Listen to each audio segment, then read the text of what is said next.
Salut à tous et bienvenue. Dans cette vidéo, nous verrons les options permettant de personnaliser un axe de valeur sur un graphique Excel. Nous avons ici des données montrant les taux d'avancement hebdomadaire prévus d'un projet sur une période donnée. Lorsque je crée un graphique en courbe, l'axe vertical est un axe de valeur indiquant le pourcentage et l'axe horizontal, c'est un axe de catégorie regroupant les données dans des intervalles de date spécifiques. Passons en revue certaines des options permettant de personnaliser l'axe des valeurs verticales. Pour commencer, vous faites un clic droit sur l'axe des valeurs et vous cliquez sur mise en forme de l'axe, ou bien vous faites directement un double-clic sur l'axe des valeurs et vous avez cette fenêtre qui s'affiche, la fenêtre format.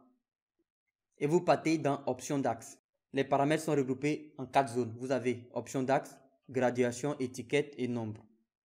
Pour un axe de valeur, vous trouverez des limites maximum et minimum, les unités principales et secondaires, le point de croisement d'axe, un menu affichant les unités pour les grands nombres, une case à cocher pour les échelles logarithmiques et une case à cocher pour le traçage des valeurs dans l'ordre inverse. Lorsque vous créez un graphique pour la première fois, Excel définit automatiquement les valeurs maximales et minimales de l'axe, mais vous pouvez remplacer ces valeurs par défaut. Étant donné que le max de ces pourcentages d'avancement est de 100% et que le minimum est à 32%, je vais définir le maximum à 100% et le minimum à 20%. Pour cela, vous venez au niveau de la limite maximum, vous mettez 1 au lieu de 1,2, 1 pour dire 100%. Et au niveau du minimum, vous mettez 0,2, vous dites 20%. Et vous voyez automatiquement, Excel ajuste le graphique. Remarquez une chose, Excel affiche désormais un bouton réinitialiser. Vous pouvez utiliser ces boutons pour réinitialiser les valeurs par défaut. Et pour l'unité principale, je peux même mettre 0,05. 0,05 et vous voyez 0,05 et vous voyez automatiquement l'intervalle est passé de 5% à 5%. Par défaut, c'est automatique.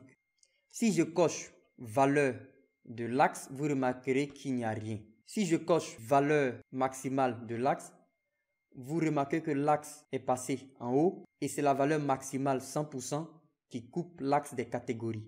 Ensuite, nous avons unité d'affichage, l'échelle logarithmique et les valeurs en ordre inverse. Nous examinerons ces options dans des vidéos séparées. La prochaine étape, c'est les gradations qui sont liées aux unités maximum et minimum que nous avons définies précédemment. Je vais supprimer les questions sur le graphique pour que les gradations soient plus visibles. Les gradations peuvent être placées à l'intérieur ou à l'extérieur ou sur l'axe et elles sont de type principal ou secondaire. Donc ici, lorsque je choisis par exemple au niveau du type principal à l'intérieur, vous voyez automatiquement des petits traits qui s'affichent là à l'intérieur de la zone de traçage. Si je mets à l'extérieur, vous voyez c'est à l'extérieur et si je mets sur l'axe, vous voyez que ça coupe le trait. Quant aux étiquettes, c'est là que les valeurs de l'axe de valeur apparaissent. Dans la plupart des cas, vous voudrez laisser ces éléments à côté de l'axe, mais vous remarquerez que vous pouvez configurer sur haut, bas ou bien aucun pour ne pas afficher l'axe. Haut, bas ou aucun pour ne même pas afficher l'axe ou je laisse à côté de l'axe. Enfin, nous avons la zone nombre où nous trouverons des options pour définir le format numérique utilisé pour afficher les nombres. Ici, dans notre cas, vous voyez que les valeurs de pourcentage sont des décimales et ici, c'est coché lié à la source. C'est pour cela que vous voyez les étiquettes d'axe avec des valeurs décimales, c'est-à-dire un chiffre après la virgule. Ici, je peux simplement décider de ne pas afficher de décimales. Je supprime et je mets 0. J'appuie sur Entrée et vous voyez automatiquement au niveau de l'axe, il n'y a plus de chiffre après la virgule. Et vous voyez automatiquement lié à la source est décoché.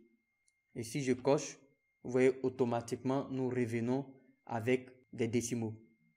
Merci et restez connectés. Dans la prochaine leçon vidéo, nous verrons comment personnaliser l'axe des catégories.